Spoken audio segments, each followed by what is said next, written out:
Good morning, Russell. Good morning, Lena. Great to see you again. Yeah, you too. Awesome. So we're talking about how to attract your ideal partner today. And Yes. I would love you to still say a few words, even if people know you already, but the ones that don't know you, maybe just say a bit about yourself and what we're going to do. Okay, so since about 2000, I've been working initially as a NLP practitioner and trainer, and then since 2004 with EFT. And for a lot of people, you know, the quality of our relationships is the quality of our life. And so if we can help people get better relationships, their whole life is looking better. In fact, for me personally, until I got some of my relationship stuff ordered, I couldn't even look at getting health and money and that other stuff sorted. So we all have different, you know, because of our own personal makeup, we have different needs.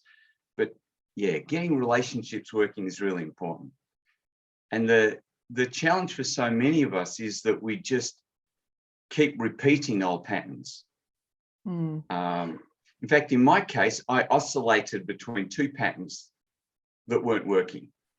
So, which were they?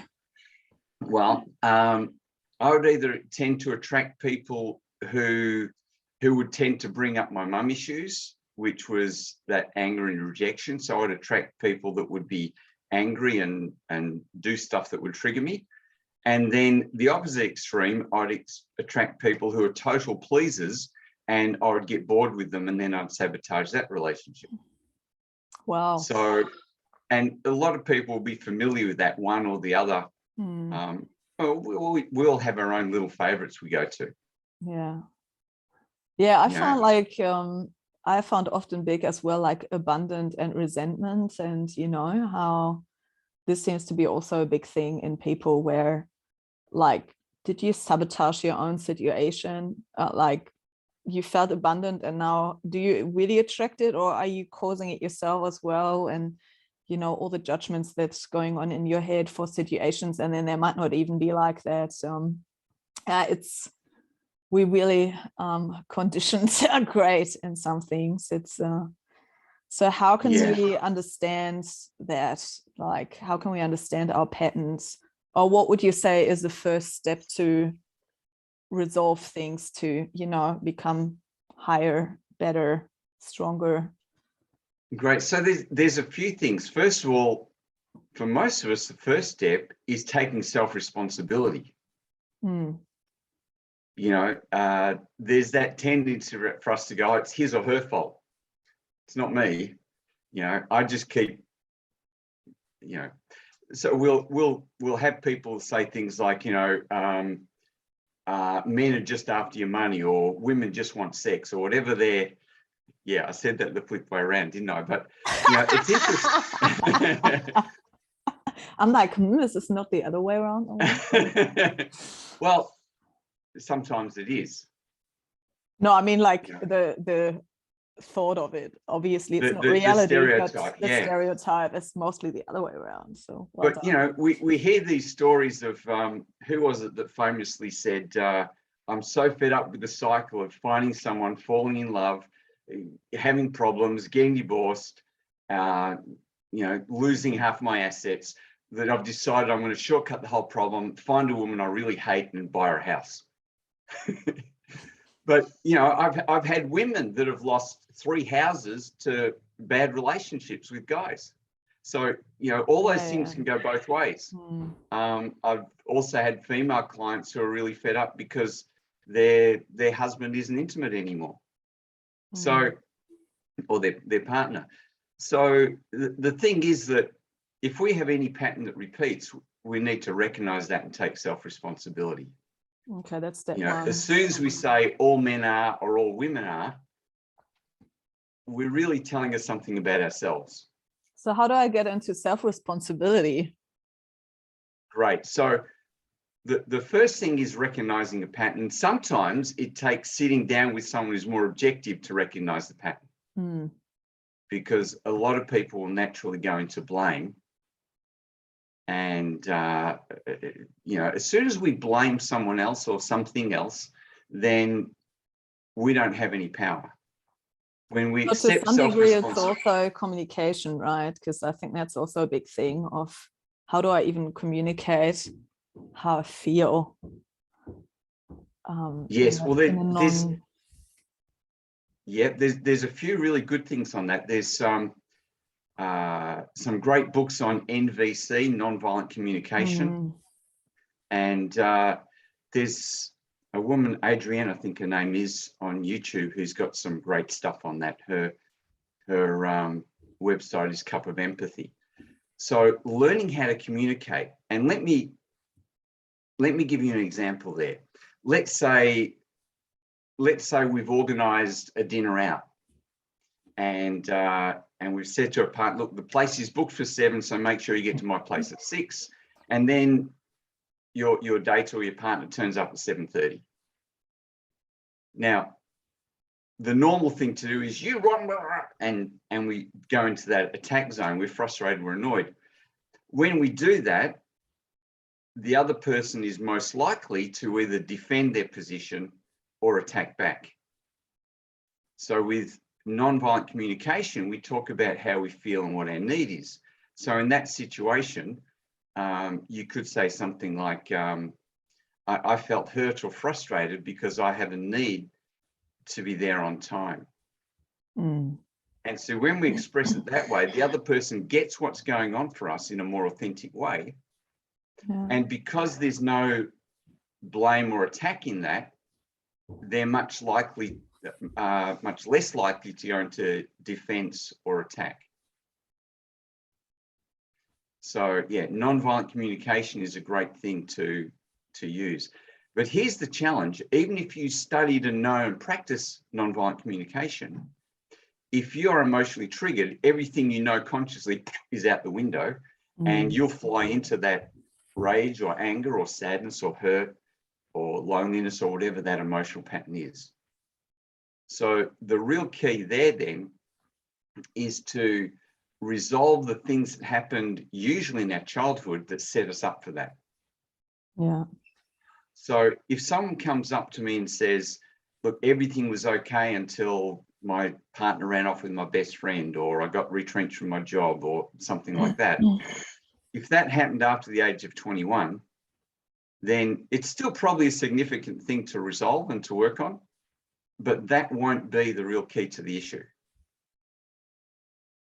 So, you know, if we work on when their partner ran off with their best friend and we resolve that, then I might ask a question like, when was the first time you felt like this? And they'll say, oh, when my first girlfriend or boyfriend dumped me when I was 13. And then we resolve that, usually with EFT.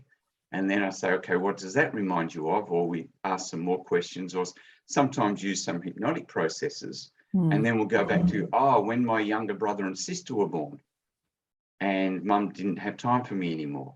Or on my first day of school or kinder, when mum dropped me at kinder and abandoned me. And that's when I felt that pattern of loneliness and fear or whatever it is. And so unconsciously, we're attracted to what's familiar. And if we're having any pattern that's repeating, then we know that at some level we're creating it. Yeah. If I give you a classic example, geez, would have been over 20 years ago now when I was dating, and this was before online dating. There was a thing in the local paper called Talking Friends, and you know there'd be this little personal ad saying, in fact, I remember my ad was fit, fun, friendly, almost 40 part-time dad, and people related to that. They would leave a message, and you would ring up and connect that way. And I met this really lovely woman, and it was interesting. In our conversation, I mentioned several times how honesty was really important to me. And then she was talking about how she'd had 5 relationships, a couple of them were marriages to abusive alcoholics. So I know about patterns. I said, well, which of your parents was alcoholic? And she said, yeah, dad was an abusive alcoholic. So I asked her, have you ever dated someone that wasn't an alcoholic? she said, yeah, my last boyfriend, I specifically said, that's it. I'm not going out with anyone who drinks anything again. And I said, how did that go? She said, well, everything was okay for the first 9 months or year, whatever it was. And then one day I came home from work early and caught him shooting up drugs. And I said, you can't do that. And he said, you can't tell me what to do. And it was the same violence. So consciously, she was saying, I'm not going out with anyone who drinks, but she found one of the very few people who doesn't drink, but has the same addictive and violent pattern, but was using drugs rather than alcohol. So even if we consciously try to avoid something, we'll tend to recreate the same thing until we resolve the causes. So let me draw that up so you can see what it looks like.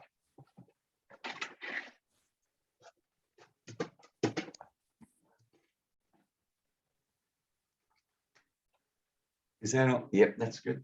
So if this is our lifeline, we have what we call a predictable future. If we keep doing what we've always done, we'll keep getting what we've always got. And the reason is because we have this bunch of beliefs and emotions and patterns that are creating things for us, that are our programming. Now, if we can change this, we can create the best possible outcome. You know, and this could be more health, more wealth, better relationships, whatever it is we're after. Now, if all we do is work on what's current, we may get some great results, but we'll tend to recreate the same problems. And the reason is because of the earlier patterns. Now, nothing new happens after 21. So if there's a significant event here, we may still need to work on that, but the real cause of it will be something earlier. And most of what is significant for us happened before the age of 7. Hence that old Jesuit saying, show me the boy of 7 and I'll show you the man. In fact, there was a documentary series on this some time ago called 7 Up. I don't know if you've seen that, but they interviewed a group of kids at 7, and then they followed them up every 7 years and interviewed them. And it was fascinating how the same patterns, the same personalities were there. And I think I may have mentioned in my previous interview with you that a few years ago when I went to a high school reunion with a group of people that I hadn't had any contact with for about 35 years, as I was driving there, I thought of 3 of the guys who I knew from school. And in my mind, I thought about the personality and what they were like. And I predicted their career and their marital status just from what I knew of them 35 years ago, and got it right 3 out of 3. Now, there were some other people that had taken very different directions to what I'd expected. But for the most part, unless you do some specific interventions to change patterns, you're running on a train track headed towards predictable. And the challenge is that just knowing about it doesn't change it. Understanding it doesn't change it. Yeah. So how do we release it? Well, sometimes hypnotherapy and NLP can be helpful with this. Generally speaking, I've found that EFT, when skillfully applied to these core issues, is usually the most effective and simplest way of getting lasting results on that. So with EFT, once we thoroughly apply it to these events that programmed us or set us up for the patterns we don't want, then usually that's a done deal. Now, the challenge can be that there may be, 20 or 30 or hundreds of events that set us up for these patterns. So sometimes there's a bit of work to do to get it resolved. But doing that will totally shift it. And I see that time and time again, especially now that I've been doing EFT for, I think, about 18 years.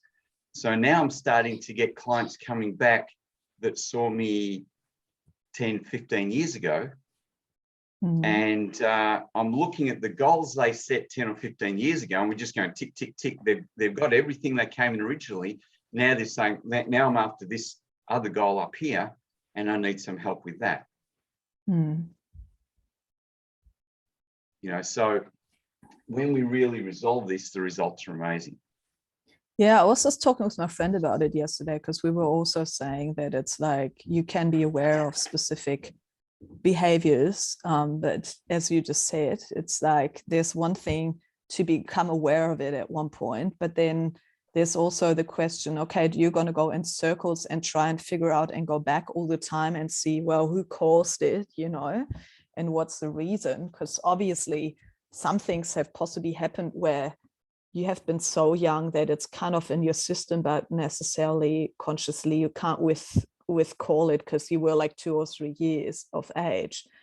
Yes. And I was even talking to my mom yesterday, because I have a really open relationship with her, you know, and it's sometimes even really hard to, you know, because she said like, yeah, but, you know, like I always wanted you and I always loved you. And why do you feel abandonment, you know, or why do you even ask yourself this towards your dad now, you know, and I'm like, yeah, but it's not about that. I'm asking myself these things and I'm trying someone to find to blame it on. It's more like that there is a situation and the feeling comes up and I need to deal with my emotional state, and that emotional state is not coming down of me saying, yeah, but my mom wanted me the whole time, and you know, my dad possibly too, but he couldn't maybe show it, but it's still the feeling I need to deal with in that moment, you know. And that's why I also feel it's actually amazing for me personally doing YouTube videos and sharing that, because I also found that in the situation where no one is accessible to help you in that point, because maybe sometimes friends or family can't help you and you can't go just to a psychologist in that 5 minutes when you feel that way, it's actually great that you can, if you ask the right questions and you Google it, and you know that someone is actually there that can tell you something about it, and you're like, oh, even through the comments reading on YouTube videos, it just really helped me to feel understood through complete strangers I've never met, because I need help in that moment when I feel this massive overwhelming emotion about something, you know. And I found this is what you just said really profound, because you can be aware of it, that you have this pattern of either way you're drawn to emotional unavailable people because maybe your parents have been that way, or you feel abandonment and you feel resentment when in fact nothing actually has happened. Maybe someone hasn't responded the way because they've been busy for a day, and you're like, why is no one getting back to me? And it's like, well, we just spoke like 48 hours ago, just calm your horses. But the feeling still comes up so intensely, you know. And yeah, I just wanted to share this because I think it really fits well what you just said, that So is sometimes awareness and the feeling that comes up extremely doesn't have to do with that you already know it. Yeah. And look, the one thing I'll say this is that most parents love their kids and genuinely want the best, but none of us studied a subject in school of how to be a parent. You know, we learned all this stuff about simultaneous linear equations and how to conjugate the vowel or whatever, but most of that, or a lot of that, we never get to use. What we didn't learn is, you know, how to interact with children, how to raise children. And, you know, really that should be, you know, one of the top 5 subjects, is your reading, writing, maths, and, you know, relationships and how to raise children. It's not there. So a parent can really believe they're doing the right thing, but it's the response. You know, there's a thing within NLP that says the meaning of communication is the meaning that it's given. Yeah. You know, and little things. I remember asking my dad for help fixing my bike. And I was 9 years old, I had a puncture, and Dad said, use your ingenuity. You know, when I was 5 years old, I was fixing my own punctures. You know, and of course, he used to ride 5 miles in England in the snow to deliver newspapers, and man, the stuff our parents went through.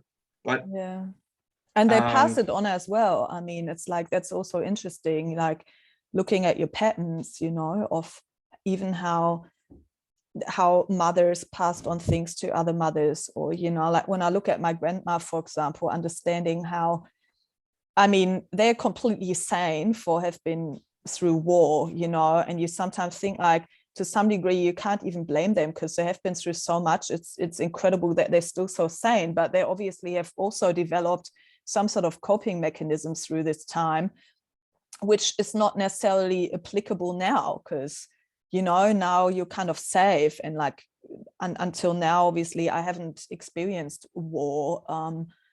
Well, I don't experience it now, but I mean, like in Europe, it's present, and it really triggers this old generation, you know. But then it also feels like it's still in you, though, because they still pass this indirect fears and behaviors towards specific situations on you that they don't want to deal with. And it's really interesting because I also unravel something through family constellation workshops and stuff, where it's like incredible how to understand your family patterns, because that's exactly where your relationship patterns go on and on, you know. And I think it's not really only because, I guess we're talking about like attracting your ideal partner, but ultimately it's pretty much just as soon as you relate to another person where these patterns come up.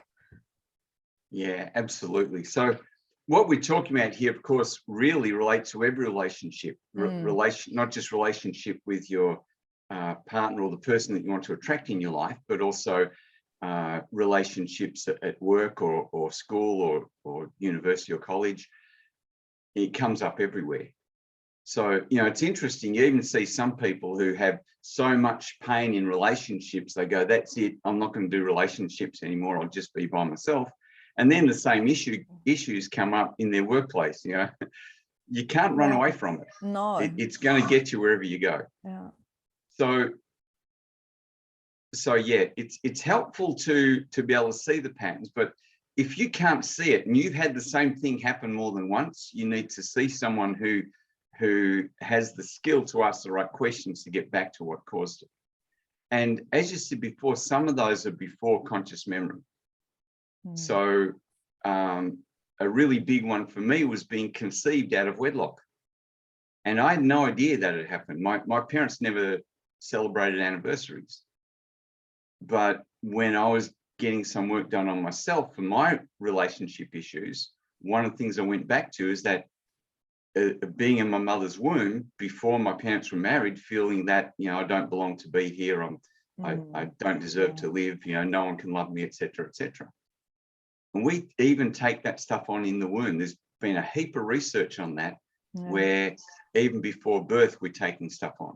And of course, there's now a lot of research showing how we take on genealogical patterns. And as you mentioned before, most of our parents or grandparents or great-grandparents were either in World War II or World War I. And, you know, the whole world was terrified. And now we've got, you know, huge parts of the world that are in war and everyone's kind of a bit antsy. So I think it's also a life kind of topic, because it's also a lot about intuition on trusting your own self. I read a book about empathy at the moment, and yesterday I read this part where until 1990 they still had this book out in Germany from the 40s, where this woman was saying, well, if your child cries, you should let it cry until it stops, right? And it's such a massive thing, because obviously people look for advice on parenting, and you read this and you let your kids cry, and for 50 years people didn't listen to their own intuition and be like, hey, but why does that feel weird to me, letting my child cry? I should attend to that and actually look what's going on. And instead of they just letting their children cry, and ultimately I think that's also where abandonment already, where a massive fear is created on not being attended to, and where abandonment already starts from just one person writing a book, having one opinion and sharing this over 50 years. I thought like, well, how incredible is that, you know, when you're thinking about this even. Well, see, so much of what we believe and teach about parenting now is the exact reverse of what was taught when you and I were young. Well, probably more so when I was young. I'm a bit older than you, but you know, I remember in my younger years seeing stuff on the news about this guy called Dr. Spock, and he was the first psychologist who said smacking kids is not a good thing. And everyone was saying he was an idiot. Mm. But of course, now, you know, it's illegal to smack your kids. That's child abuse. Yeah. So most of what our parents believed about parenting these days would be classed as child abuse.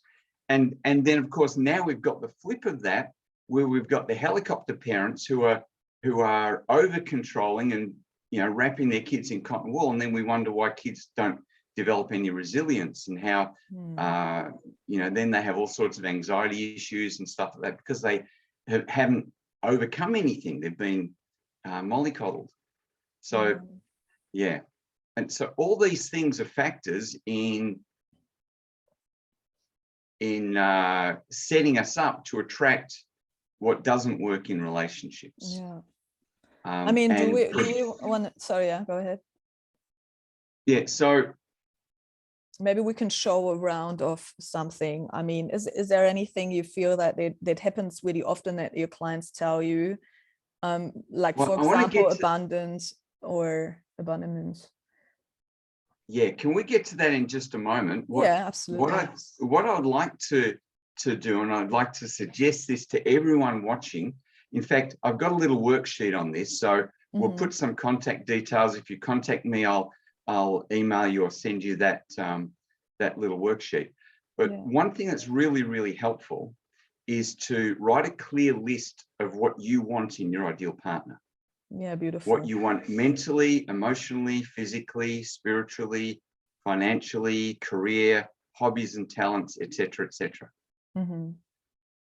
Now, I did that about 23 years ago, after never being able to have a career or job go for more than, or relationship go for more than 5 years.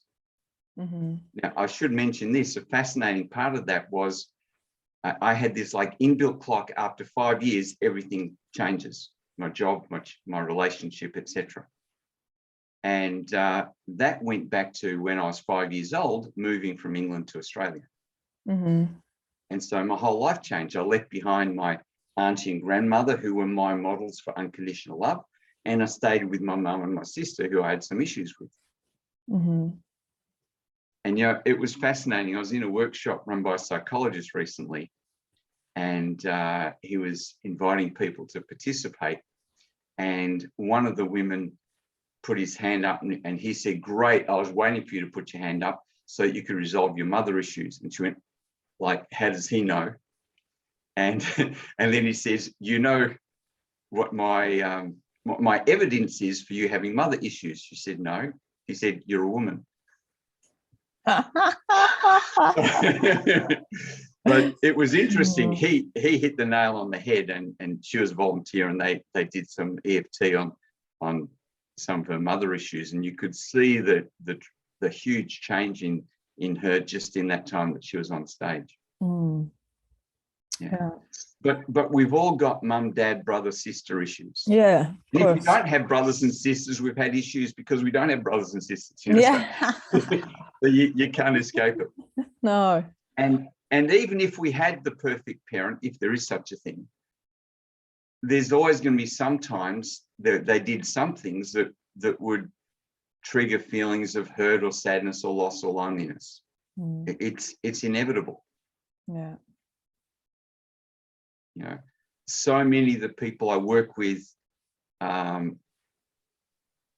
key issues will go back to birth or early childhood, first day of school when the younger brother or sister was born, when older brothers and sisters moved out. You know, so for a lot of kids, they really connected to one or more of their older brothers and sisters, and each time someone moved out, they felt abandoned. Yeah. So wherever you are in the family, there's places those issues can come up. Yeah. So let's put this together in steps. First step is to get clear what you're really looking for.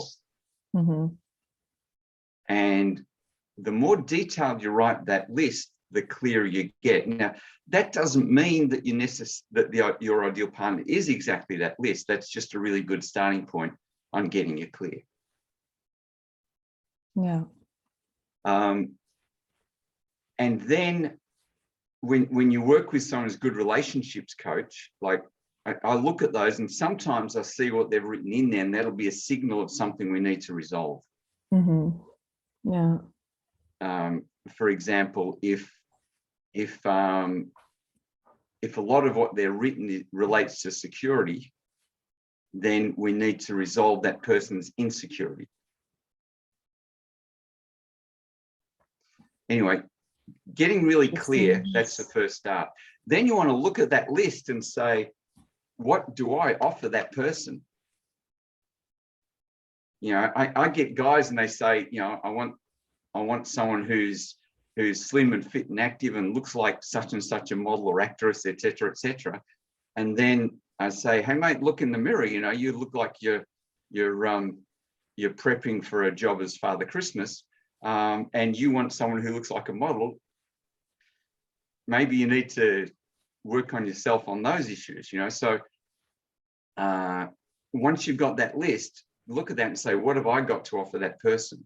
And then maybe look at resolving some of this so that you have what will attract that person. So there's two benefits in that. If we don't resolve this stuff, unconsciously we'll attract what is familiar. So the familiar feelings of abandonment or loneliness or whatever, which has come up from past relationships, the anger, the frustration, the sadness, the hurt.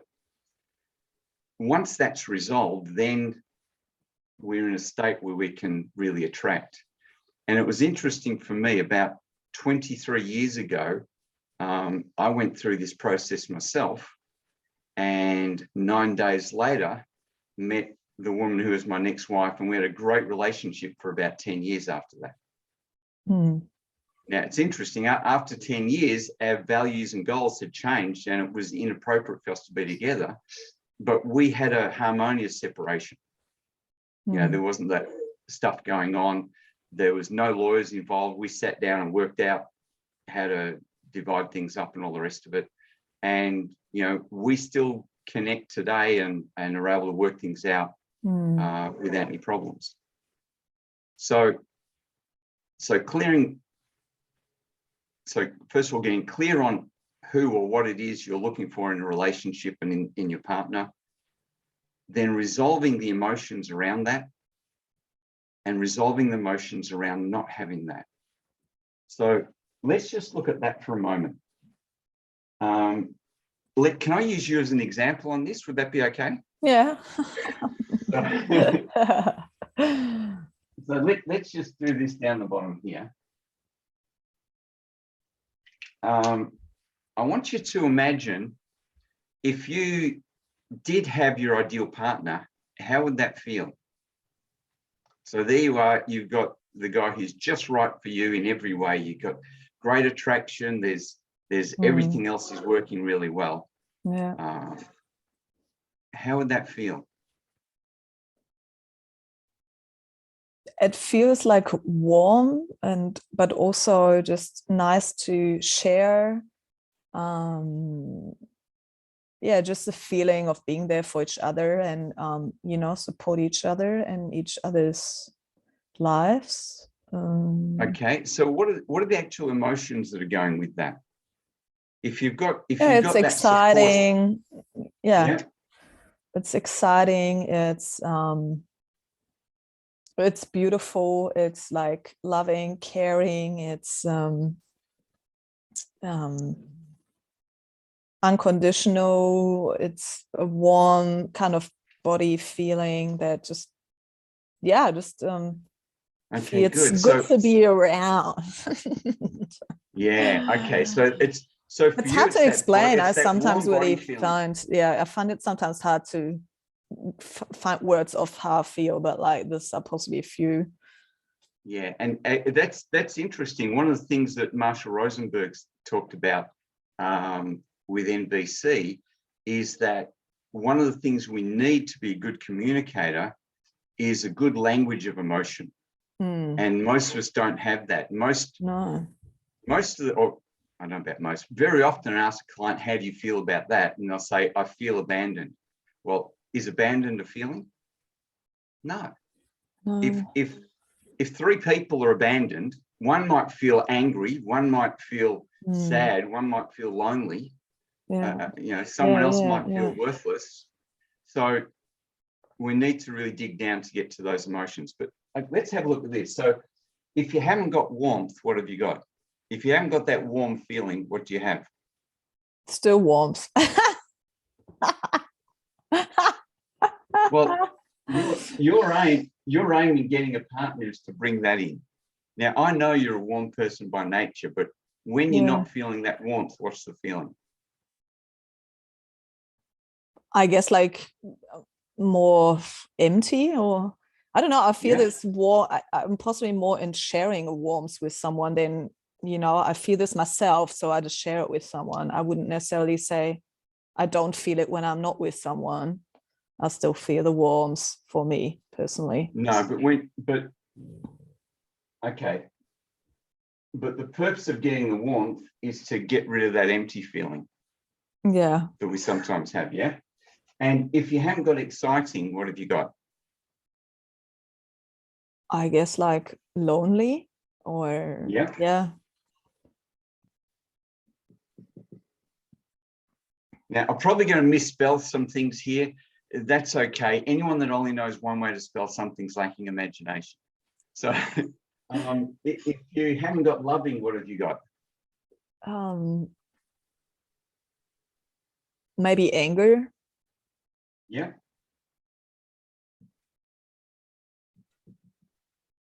And if you haven't got caring, what do you have? I guess as well, like loneliness, being alone. So that can connect to both. Yeah. Okay, perfect. Now, I want to say this. Half of the people out there will have something very similar. Some people have very different words here and may have something different, but here's what's interesting. If 5 people write warm up here, for some people, the feeling get away from will be emptiness. For some people, it might be coldness. For some people, it might be loneliness. Yeah. But this is a great exercise to go through for all those watching. Write down how you're going to feel and the actual emotions that you write down, and then go to, if you haven't got that, what do you have? So these now are the emotions that we need to resolve so that you can attract your ideal partner. One of the big hallucinations we have in the world today is that, if I have this, if I have $1 million, if I have my ideal partner, if I whatever, then I'll be able to do these things and that will make me feel this way. It's actually, we flip that around. When we feel warm, happy, loved, secure, then we will be able to attract someone who matches those feelings, and then we'll feel that. Yeah. Right? Or rather than then we'll have that. So when we have the feelings, then we'll do what that person does, then we'll have what that person has. Yeah. Because we all know some people that radiate this stuff all the time, and they're people magnets. They go and suddenly there's a heap of people around them. Yeah. Yep. Yeah, that is possibly me, but then that doesn't necessarily mean that you're really good in connecting on a deeper level, because sometimes you feel all that and you attract people that I had a few conversations with women about this, and it's sometimes really like, you might be beautiful, you might be like attracting people, but then when it comes to the point where it actually goes to the vulnerable connection part, where you actually dig deeper with someone, that's sometimes a tipping point on, is it going here or there, which I found really interesting. Yeah, so let's look for a moment what's behind that. Yeah. So after a while, if we're radiating this, and we could add other things to that, it could be sad, it could be miserable, it could be unconnected or disconnected. Well, disconnect isn't quite an emotion. If you're disconnected, you might feel empty or lonely, for example. Yeah. But when if we're radiating these emotions and we go out there to meet someone, after a while we learn, hey, you know, when I'm doing this, no one wants to talk to me. So then we start pretending to be this. Yeah. And sometimes it takes some alcohol or something else for us to pretend that, which is why alcohol and drugs often become part of the mix. So in my teens and 20s, you know, I had a lot of this stuff going on, but if I had a couple of drinks, I could play this. Yeah. But of course, once someone got in a relationship with me, stuff like this would start coming out. Yeah. So what do you do then? Addressing it to the other person that you feel that way? So then, well, okay, in nonviolent communication, we can say, for example, we might say to our partner, when you're working 60 hours a week and I don't get to see you, you know, I feel empty, lonely, and angry. Would you be willing to make more time so that we can have a better connection? Yeah. But probably what's more important, because if we're feeling this and we're radiating that, who's going to want to be around that? Maybe this is why their partner's working 80 hours a week, to get away from this. Because when they're at work, everyone's giving pat on the back saying, gee, you've done a good job. Wow, that's great. You got that, whatever it is, done. Yeah. So the key here is to clear these emotions. Would you like to resolve some of this now? Yeah, let's go. Is that something we could do here? Now, for all those watching, what I'd love you to do is tap along with Lena and I. And if you want more explanation on the EFT, have a look at the previous video. Now, even if what you have is very different to what we're working on today, you can set the intention of resolving your issue while tapping along, saying the exact words that Lena and I are saying together. Yeah. For example, you might have a sore neck, or you might be upset with your boss. And so you can have the intention of resolving that at the same time as you're tapping, saying something totally different. Before you start that process, write down what the emotion is and give it a score out of 10. So if you're working with sad, you know, I feel that sad and miserable, I want to jump off the bridge, then, you know, that's a 10 out of 10. And if you go, yeah, I'm just feeling a bit flat, that might be a 6 out of 10. And when there's none left, you go, yeah, I feel good. Well, that's a 0 for sadness. Give it a score out of 10, put that aside and tap along with us, and then see what that score is afterwards.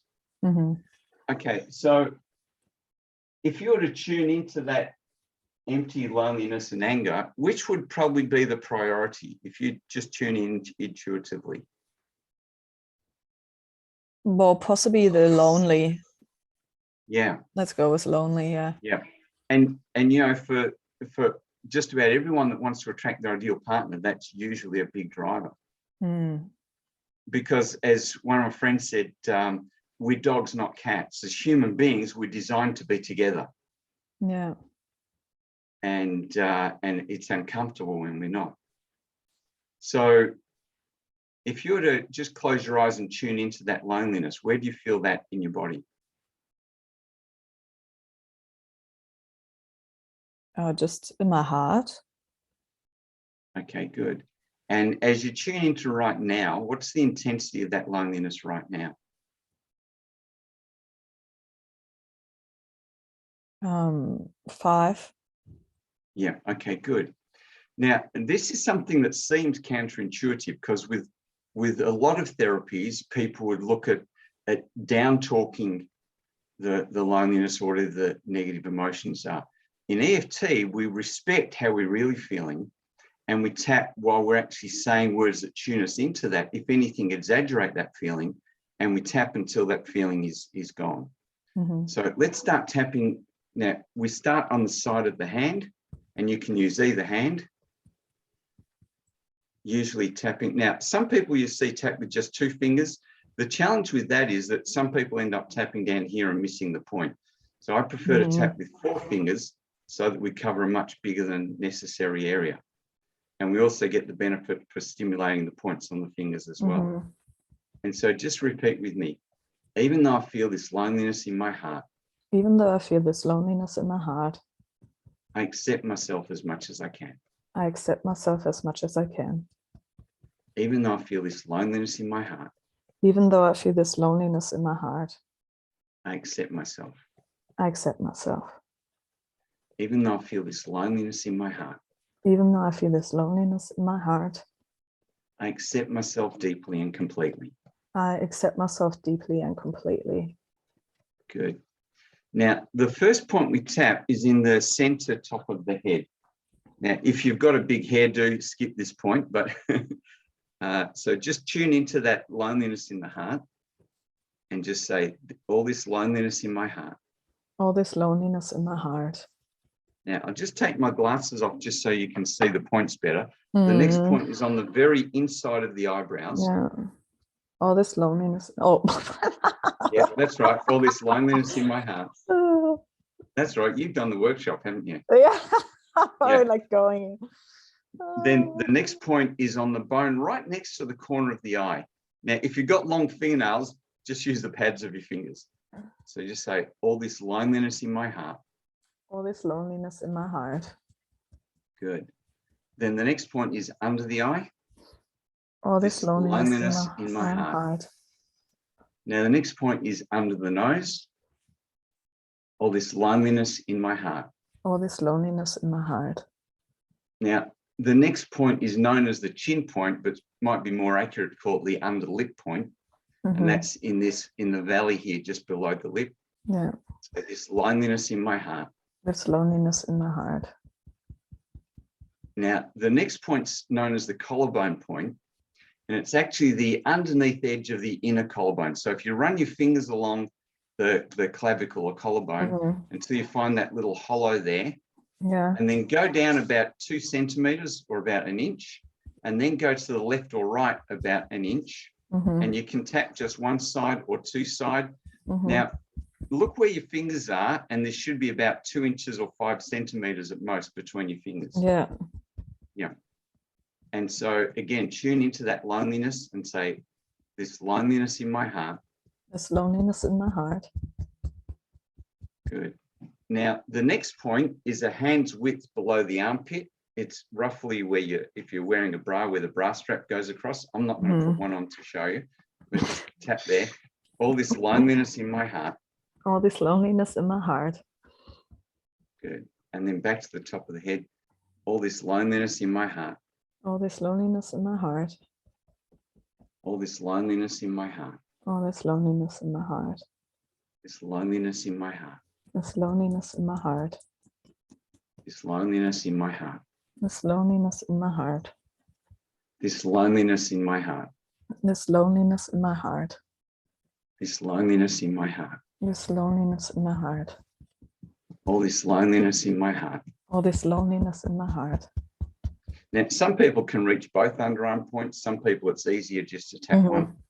This loneliness in my heart. This loneliness in my heart. I think I'm already on 0.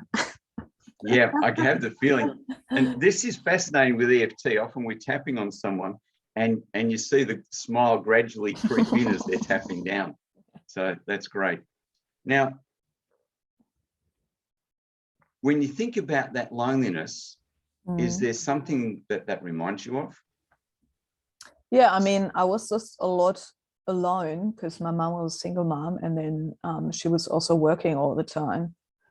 And yeah, there was like a lot of, no one to exchange my thoughts with, or then you would go to other people, but they're ultimately not your family. So you sometimes feel like you're a bit of a burden for other people sharing your own things with. And so yeah, so there's this kind of like where the loneliness, so it's not so much for me personally, I can be alone really well, but it's sometimes the like is this actually okay sharing things with others rather than not feeling your burden to someone. I guess it's implemented a bit through this and this is interesting.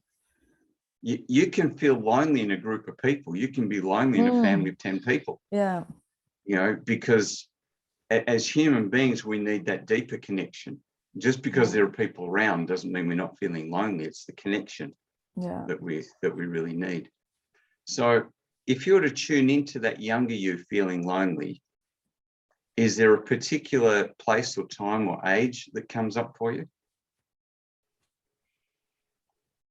When your mum's not there and I mean, it's possibly like 5 or 6, I would just say, like when I went to primary school, because I also had always different people looking after me, you know, and not saying they were not nice, just they're not family and they're not who's familiar. Yeah. So I want you to tune into that younger you at about 5 or 6 feeling lonely. Would that have been more likely to be indoors or outdoors? Indoors. Yeah. And is there anyone else in the room, or is there no one else in the room? No one. Good. So I want you to close your eyes and tune into that younger you. And what is she doing? Playing. Yeah. And just see that younger you just playing and feeling really lonely. And where in her body does she feel that lonely feeling? Just all over. In the upper body, maybe. Yeah, like just this part. Yeah. Okay, good. And what's the intensity of that loneliness for that little Lena back then? Yeah, acceptance, but it's there. It's just pretty much the status quo of being, but I, you know, can deal with it, but it's still there. Well, it sounds like you're almost resigned to it. Yeah. Or just like need to deal with it kind of thing. So there's no other option available. What's the intensity out of 10, knowing that you have that loneliness and there's nothing you do about it? What's the intensity of that loneliness out of 10? I feel like it's 0 now, because I feel the round of tapping before, I feel it's just really freed me up. That might have shifted it. But it's also a 10. Yeah. So, and this is great that this comes up, because very often when we face with something too big, we just detach. Yeah. You know, I worked with one woman a while ago who had the most horrific, what could really only be called as torture when she was a kid. And when I was working with her, I'd say, how do you feel now? And she'd say, I feel good. I said, where are you? She said, I'm off somewhere else stroking a puppy. So while she was being tortured in her mind, she would go somewhere else so she didn't have to feel it. Of course, that doesn't resolve the issue. That just kind of suppresses it. So if you could just allow yourself to tune into that real 10 out of 10 loneliness. Yeah. Is that still in that upper body or somewhere else?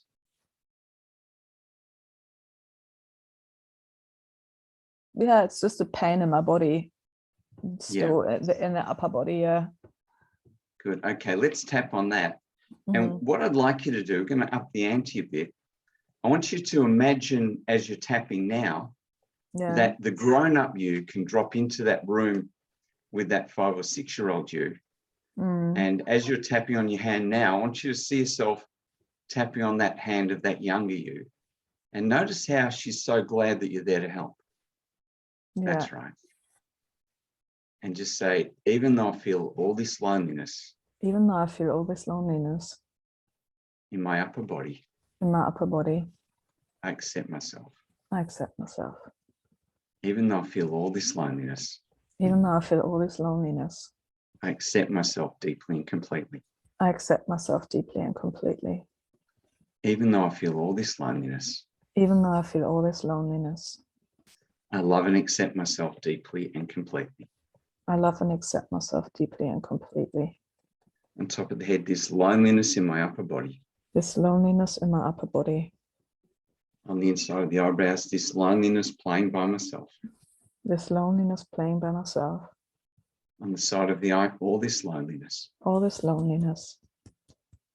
Under the eye, all this loneliness. All this loneliness. Under the nose, all this loneliness. All this loneliness. Under the lip, on the chin, all this loneliness. All this loneliness. And the collarbone, all this loneliness. All this loneliness. Under the arm, all this loneliness. All this loneliness. On top of the head, this little girl loneliness. This little girl loneliness. This no friends loneliness. This no friends loneliness. This playing by myself loneliness. This playing by myself loneliness. This no one to talk to loneliness. This no one to talk to loneliness. All this loneliness in my upper body. All this loneliness in my upper body. All this loneliness. All this loneliness. All this old loneliness. All this old loneliness. Yeah, here comes the smile. Breathing it out. Yeah. Actually, that was, yeah, good. So now I want you, in your mind's eye, to tune into that younger you. And how is she feeling now? Yeah, good. Good, good. It's really moving. I can feel it. Yeah, that's good. Now I want you to do this other exercise now. I want you to just close your eyes and imagine you can see that little you. That's right. And as you look into her eyes, just notice how easy it is to love that wonderful little Lena. Yes. That's right. And just begin to notice how the more you love that younger you, the more that love comes back to you and fills your heart. That's right. And the more that love fills your heart, the easier it is to love that younger you even more. And that love comes back to you multiplied even further. Yeah. That's right. And just feel that love expanding in your heart as your heart pumps that love to every bone, every muscle, every tissue, every fiber, every single cell in your body, until every cell in your body is filled, glowing, radiating with the joy, the power, the energy of that love. That's the way. Very good. And then I want you to look into that little girl's eyes, and I want you to promise that little you that you'll love her and keep her safe for now and forever. And then just begin to notice how your heart begins to open up like a beautiful flower. And just bring that little girl into that loving garden in the center of your heart, where you can love her and keep her safe for now and forever. That's right. Very good. And see yourself loving her and nurturing her and giving her all the advice and care that she needs. And listening to her needs. That's right. And how does that feel now? Yeah, great. Good, good. Thank you so much. Now, I want you to notice, and for those following that exercise, when you're in that state, what do you think happens to your attractiveness? Yeah, you're more settled in your own self, and you're settled, you're brighter, and you're warmer inside, and the neediness isn't there. Yeah, absolutely. Yeah. Yeah. Amazing. Well, thank you so much for this. That's great. So amazing. That's just a beginning. Those who are watching this as a video, you can replay that part back and back again and keep tapping along with it until you're feeling it as well. Yeah, absolutely. Now, the other thing I'll say is that worked quicker for Lena because she's done a bucketful of tapping on other stuff and other related stuff. A lot of us will need to apply EFT like that to 5 or 10 or 50 or maybe even 100 specific events from our childhood to really thoroughly clear those patterns of loneliness or whatever, the sadness or hurt or whatever it is that's getting in the way of attracting whoever's right for you. Yeah, absolutely. And also for most of us, there are events back there that we're not consciously aware of that you need to work with a skilled therapist to really assist you to get through. Yeah. Beautiful. Well, awesome. Well, thanks so much for this. And we're going to have some more things coming. So if people want to have specific topics, maybe they can leave it in the show notes of what they maybe want to listen to, what we can talk about. And yeah, I mean, would you like anything else to add? Because otherwise, I think this was pretty wholesome. And yeah, this is great. This is a great start. What would be interesting to look at is is once people have done this, you might want to look at strategies on dating and things like that. The other thing is, of course, these same patterns, as well as applying to relationships, apply to our career, our financial state, our health issues, and so on. So this same process you can apply to just about everything. So that's great. Feel free to contact me. I'm guessing you're going to put a link down below. Will do. Absolutely. And that'll be all great. Thanks again, Lena. Awesome. Thank you. Have a good day. Will do.